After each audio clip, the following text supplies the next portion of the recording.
Mayoral Memo with Matthew Dickerson from Dubbo Regional Council.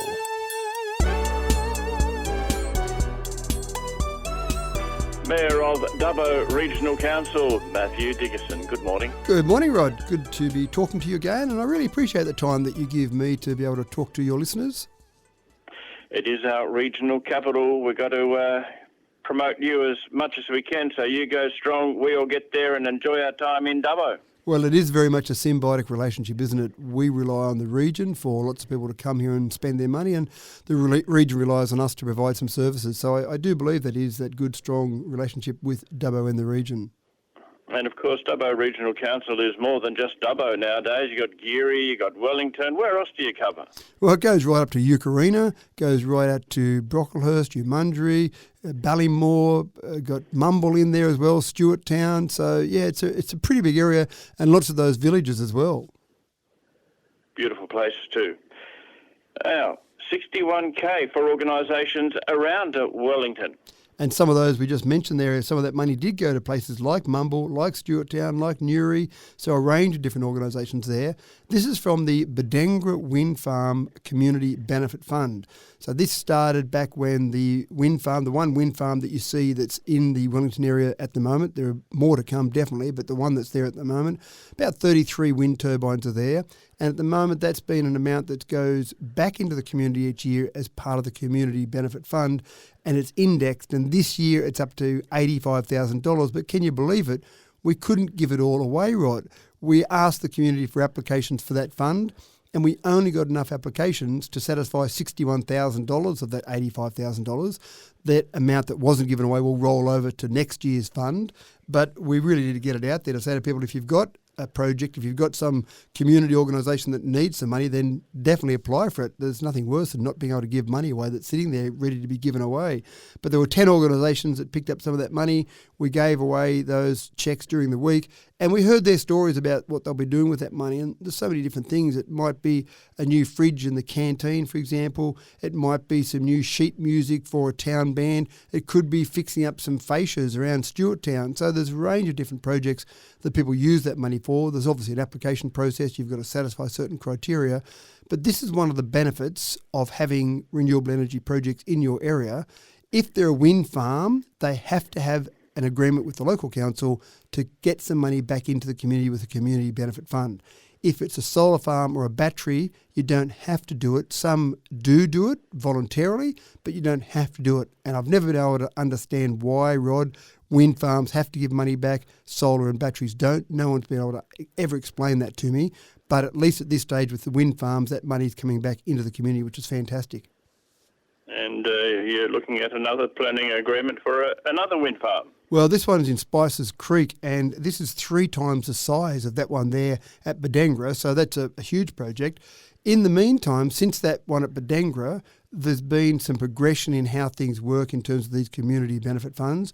So we've put together a framework where we're asking these proponents for 1.5% of the capital cost of the project spread over a 30-year time frame. So, for example, the one out at Spices Creek could be, say, a $2 billion project. So we're saying we'd like $30 million, divide that by 30, gives you $1 million a year, and then with CPI, index that to inflation. So we're wanting $1 million for the community over that time frame every year. Now, that doesn't mean $1 million goes back into new fridges and new fascias in the community. We want some larger strategic projects as well as those smaller community benefit funds, but a range of things. But the important part here, Rod, is if we can be successful with this, that's $1 million that the community doesn't need to provide. That could be spent on roads, it could be spent on developing some sort of tourism products, a whole range of things you could spend it on, as well as helping out those small communities. We haven't got that one up yet. That's the negotiation we're going with at the moment, but we think we're getting somewhere with that. And that same formula we're going to use and spread amongst other council areas so that maybe every council goes forward, wherever you might be, goes forward with that 1.5% as a base amount. But wait, no more news in regards to wind farms. New South Wales farmers, had you go to a meeting? You're right. It did feel like a bit of a renewable energy sort of a week last week. New South Wales farmers asked the 3 councils that are in this particular Central West Arana Renewable Energy Zone to come to a local branch meeting in Dunedoo. So myself, Ambrose Doolan from Warrumbungle Shire Council, Des Kennedy from Midwestern Regional Council, went along and met with the farmers there. Now, it's interesting. One of the problems that I have with renewable energy projects is that council is not the consent authority for these projects. They're large enough, and there's a whole range of processes in place, that the state government, essentially through the Independent Planning Commission, does the approvals for these. At best, councils can put some comments in. So we could say, we'd like this to happen, or please could you do this, or could you consider something else? And so we don't get to say yes or no. Farmers in the room, it'd be fair to say, were saying to us as the three mayors in the area of this particular renewable energy zone, can you please stop these renewable energy projects? We don't want solar farms. We don't want wind farms. Can you stop them all? And we had two problems with that. The first problem is we don't get to say yes or no. So we can't stop them. If you want us to stop them, we can't make them go ahead if you want them to go ahead. We just simply don't have that power. The second part, and this is something that I stress to them, is that I suspect it's a little bit like standing on the edge of the ocean and putting your hand up and saying to the tide, don't come in today, please. You'll get knocked over by the water. We are at a position now where our country's at, closing down coal-fired power stations, cutting back on coal mining. I think these projects are going ahead. I don't think really there is anyone that can have the power to stop these renewable energy projects going ahead. What you should do then, if you accept that fact, is see how you can get the best outcome for the overall community. So my advice to the farmers in the room was, you can stand there and say, stop, stop, stop. It's probably going to happen and you're going to be knocked over like that wave coming in or like the ocean coming in. Or you can say, how can we benefit from it? And that's certainly the attitude Dubbo Regional Council is taking. How can we get benefits for our community out of these renewable energy projects rather than try and stand there and stop them? We're speaking with Matthew Dickinson, Mayor of Dubbo Regional Council. Now, you got dog parks in Dubbo? We've got some leash-free areas in Dubbo, definitely, yes. You want to bring a dog down and let it off the leash, do you? Well, the rangers are going after people with dogs off the lead. It is a problem for people in Dubbo. We've got some great areas like Tracker-Riley Cycleway along the river, and people go out there and they walk and they run and they ride bikes. It's a fantastic area, and you're allowed to have your dogs down there, but they've got to be on a lead. And we've had more and more complaints coming in from people to say, I was out there walking and I almost got knocked over by a dog running past. And of course, the owners are always there, very apologetic, saying, oh, I'm sorry about that. My little Rover wouldn't hurt anyone. He's just running around. He's just a bit frisky at the moment. But it does make it a bit scary for some people, especially some older people, some people that might be recovering from some health issues, maybe a heart attack, and the doctor said, get out there and do a bit of walking. And it can be a bit scary when you see a dog, and some of the dogs down there are quite large.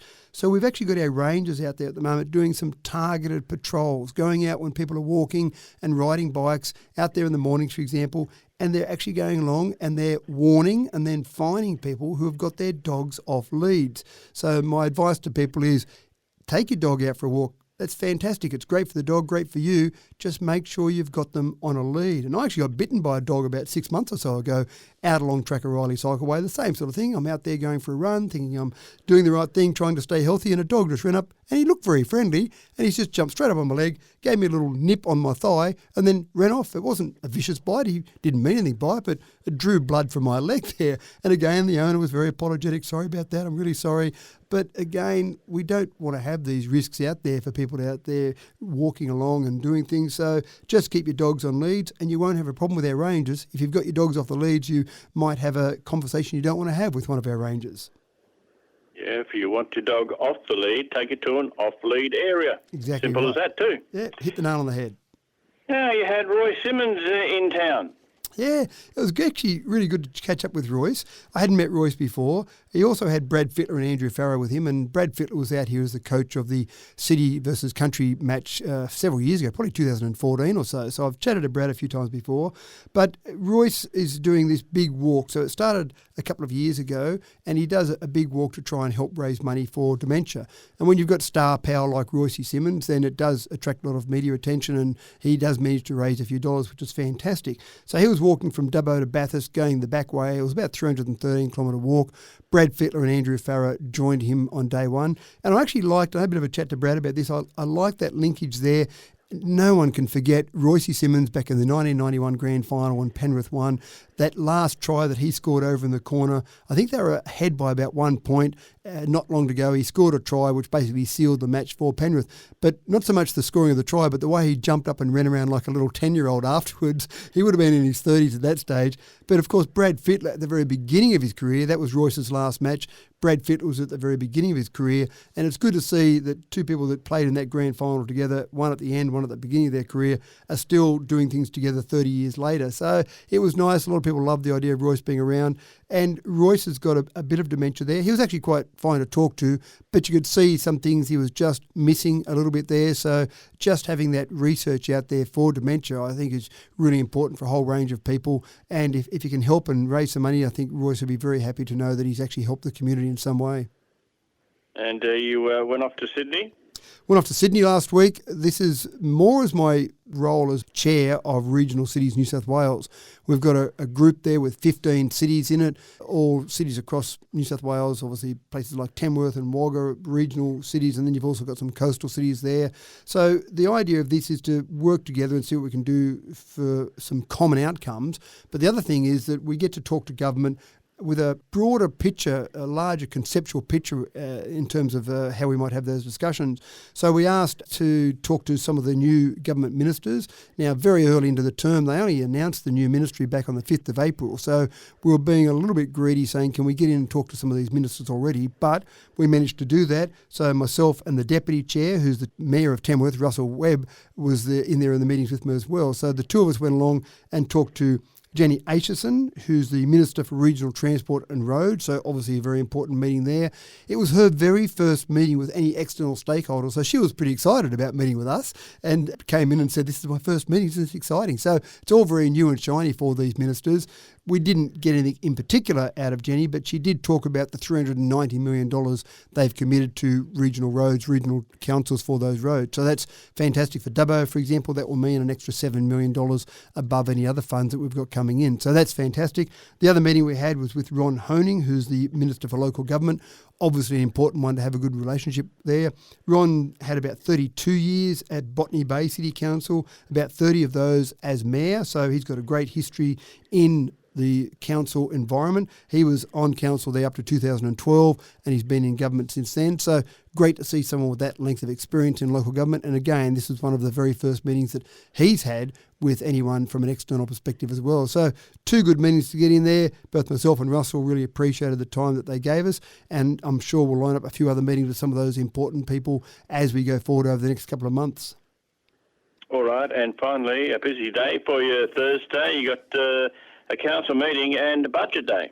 Well, it is the first time that the community will see the formal budget in draft format out on display. So we've got our council meeting Thursday night, but one of the important issues there is the draft budget. So we'll fine-tune that. There might be a few last changes for councillors to make to that draft budget, but then we'll officially resolve that to be put on public display.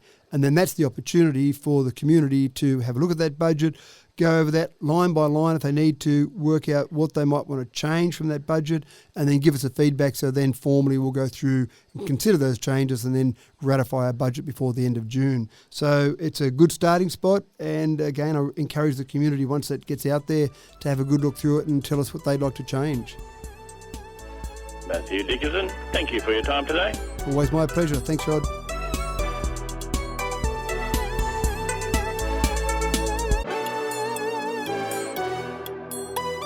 Mayoral Memo with Matthew Dickinson from Dubbo Regional Council.